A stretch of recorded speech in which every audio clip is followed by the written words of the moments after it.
Bonjour tout le monde. Donc aujourd'hui, on va voir les systèmes distensifs et en particulier, on va s'intéresser aux failles normales.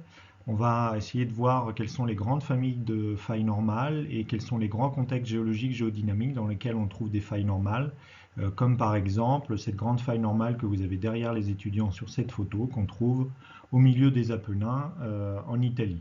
Donc on va voir un peu quels sont les grands contextes qui permettent d'avoir ce genre de structure, notamment ici au milieu d'un relief. Donc le plan que je vais suivre à travers ce cours va être celui-ci. Tout d'abord, je vais vous faire quelques rappels pour vous remettre un peu dans le bain par rapport aux premières séances qu'on a fait ensemble.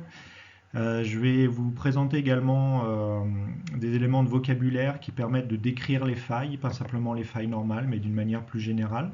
Donc un peu de vocabulaire.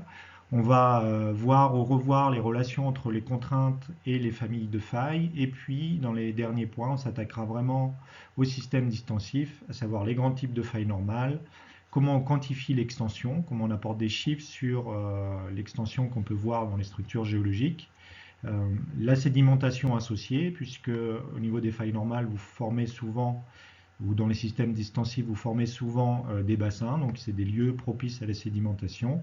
Et enfin, on verra l'origine et la distribution des failles normales. En gros, quels sont les grands contextes géologiques et géodynamiques dans lesquels on trouve de la distension et des failles normales. Donc tout d'abord, quelques rappels. Donc je vous rappelle que là, on s'intéresse principalement à des failles, donc à des fractures cisaillantes. Je ne reviens pas sur la définition de ce qu'est une fracture. C'est une discontinuité macroscopique dans les roches qui s'est formée principalement par des formations fragiles. Et nous, là, dans ce cours, on va s'intéresser aux fractures cisaillantes, shear mode cracks, qui sont soit faites sous forme de glissement en mode 2, soit faites sous forme de déchirement en mode 3.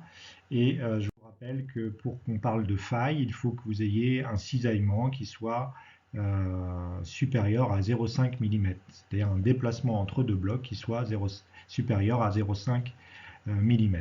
Donc on a déjà vu un certain nombre de structures, de failles, mais sans vraiment rentrer dans le détail. Et aujourd'hui, on va s'intéresser principalement aux failles normales, cette photo. Donc je vous rappelle qu'il y a plusieurs grandes familles de failles. On a les failles normales qui vont correspondre à l'essentiel de ce qu'on va voir aujourd'hui en haut à gauche, c'est-à-dire un bloc supérieur qui descend par rapport à un bloc inférieur.